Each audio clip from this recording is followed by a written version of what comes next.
வெயில் நாளுக்கு நாள் அதிகரிக்கும் வேளையில் அனைவருமே ஏசியை பயன்படுத்த தொடங்கிட்டாங்க.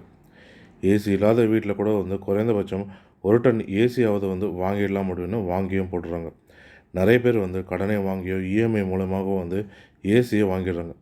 ஏசி இருக்கும் வீடுகளில் கூட மற்றொரு பெட்ரூமுக்கு ஏசி தேவைப்படும்ன்ட்டு ஏசியை வாங்கி போட்டுறாங்க. அந்தளவுக்கு வெயிலோட தாக்கம் கொடுமை நாளுக்கு நாள் அதிகரித்து தான் போயிட்டுருக்கு.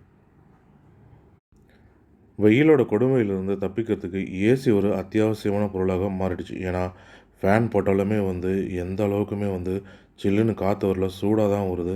ஏர் கூலரில் கூட ஓரளவுக்கு தான் தாக்கு பிடிக்க முடியுது. இப்படி இருக்கும் நிலையில் ஏசி அத்தியாவசியமான பொருளாக ஆகிடுச்சு.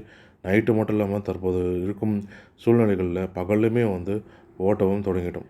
இப்படி இருக்கும் சூழலில் இன்னும் நிறைய மக்களுக்கு ஏசியை எப்படியாக சரியாக பயன்படுத்த வேண்டும் அப்படின்ற குழப்பங்கள் நிறைய பேருக்கு இருக்கும்.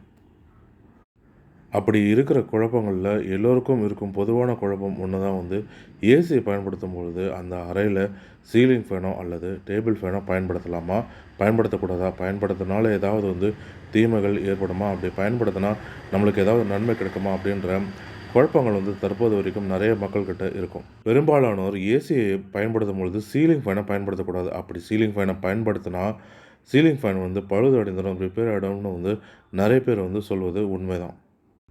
ஆனால் இந்த கருத்து உண்மையிலேயே ஆபத்தா அப்படின்றத முழுமையான தகவலையுமே விளக்கத்தையுமே இந்த பதிவில் நம்ம பார்க்கலாம். பொதுவாக ஏசி இருக்கும் அறைகளில் சீலிங் ஃபேனையுமே பயன்படுத்தலாம்.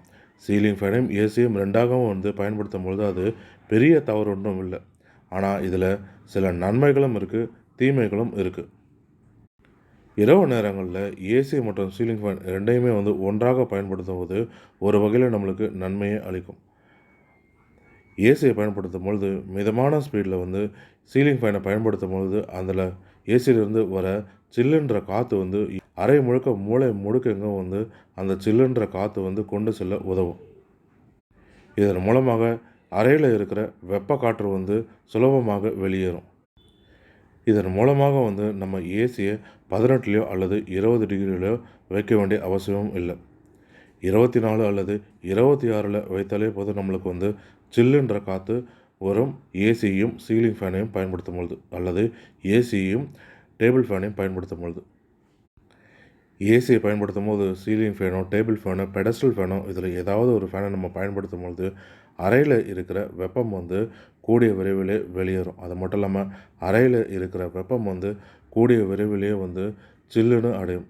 இந்த ஏசியிலேருந்து வரக்கூடிய சில்லுன்ற காற்று அறையில் மூளை முடுக்கெங்கும் கொண்டு செல்ல உதவும். அதே போல் ஏசியை நம்ம 18லையோ 20லையோ வைக்க வேண்டிய அவசியம் ஏற்படாது. 24ல் வைத்தாலே நம்மளுக்கு சில்லுன்ற காற்று வரும். இது போன்ற 24 டிகிரியில் நம்ம ஏசியை நம்ம பயன்படுத்தும் பொழுது நம்மளுக்கு மின் கட்டணமும் வெகுவாக நம்ம குறைக்கவும் முடியும். 18, 20ல் வைக்கும் பொழுது நம்மளுக்கு அதிகமாக மின் கட்டணம் வரும். இப்படி ஏசியும் சீலிங் ஃபேனும் பயன்படுத்தும் பொழுது ஏசியை 24 டிகிரியில் இயக்கினாலே போதும். இதனால் நம்மளுக்கு மின் கட்டணமும் அதிகமாக சேமிக்கவும் முடியும். இப்படி பல நன்மைகள் இருந்தாலுமே ஏசியோட சீலிங் ஃபேனை பயன்படுத்தினா சில தீமைகளும் நம்மளுக்கு இருக்குது. ஏசியை போட்டுட்டு சீலிங் ஃபேனை நம்ம பயன்படுத்தும் பொழுது அறையில் இருக்கிற சின்ன சின்ன கண்ணுக்கு தெரியாத தூசிகளும் துகள்களுமே ஏசியோட ஏர் ஃபில்டரில் போய்ட்டு அடைச்சிக்கும். நம்ம சாதாரணமாக நம்ம ஃபேனை பயன்படுத்தும் பொழுதே பார்க்கலாம். ஒரு 10 நாள் 15 நாள் அப்படியே ஃபேனை பயன்படுத்தும் பொழுது ஃபேனில் பார்த்திங்கன்னா எக்கச்சக்கமான தூசுகளும் அழுக்குகளும் சென்று அப்படியே படிந்துடுது. இது மாதிரி ஏர் ஃபில்டர்லையுமே சென்று அடைவதற்கு அதிக வாய்ப்புகள் இருக்குது. இதனால் ஏசியோட கூலிங் பாதிக்கப்படும், ஏசியோட பர்ஃபார்மன்ஸும் பாதிக்கப்படும். இதனால் மாதத்துக்கு ஒரு முறையாவது ஏர் ஃபில்டரை பார்த்து நம்ம சர்வீஸ் செஞ்சு கொள்வது மிகவுமே சிறந்தது. ஏசியும் சீலிங் ஃபேனையும் நம்ம ஒன்றாக பயன்படுத்தும் பொழுது. இந்த ஒரே ஒரு தீமை தான் நம்மளுக்கு இருக்குது. ஆனால் இந்த தீமை மிகவுமே ஆபத்தானதாகவும் இருக்குது. ஏர் ஃபில்டரில் போய்ட்டு கண்ணுக்கு தெரியாத துகள்களும் தூசிகளும் போய்ட்டு அடைச்சிக்கிடுச்சுன்னா ஏர் ஃபில்டரே முழுவதாக பழுதடையும் வாய்ப்புகள் இருக்குது. இப்படி நம்ம கண்டுக்காமல் விட்டுட்டோம். இதனால் இது போன்ற வெயில் காலங்களில் சீலிங் ஃபேனையும் ஏசியையும் நம்ம ஒன்றாக பயன்படுத்தும் பொழுது அதிகமாக இயக்கும் பொழுது வந்து குறைந்தது 10 நாளுக்கோ அல்லது 15 நாளுக்கோ ஒரு முறையாவது வந்து ஏர் ஃபில்டரை பார்த்து அது அழுக்கு அதிகமாக இருந்தால் அதை வந்து நாமளே வந்து சர்வீஸ் செய்யலாம். அப்படி செய்து கொள்வது மிகவுமே வந்து சிறந்த. அப்படியே நம்ம விட்டுட்டோம்னா, அப்படியே நம்ம கண்டுக்காம விட்டுட்டு பயன்படுத்துனோம் அப்படின்னா, ஏசிய வந்து முழுவதுமாக பழுதடைவதற்கு அதிகமாக வாய்ப்புகளும் இருக்கு. இது மாதிரி நம்ம தெரிஞ்சு வச்சுட்டு, இது மாதிரி பொருட்கள நம்ம பயன்படுத்தணும்னா, கரண்ட் பில்ல மட்டும் மிச்சப்படுத்துவதும் கிடையாது. நம்மளுடைய மின் சாதனத்தையுமே வந்து அதிக நாட்களுமே வந்து இயக்கவும் முடியும். மேலும் இது போன்ற பயனுள்ள தகவல்களுக்கு ஆரம்ப தமிழ் யூடியூப் சேனலை பார்க்கவும். நன்றி, வணக்கம்.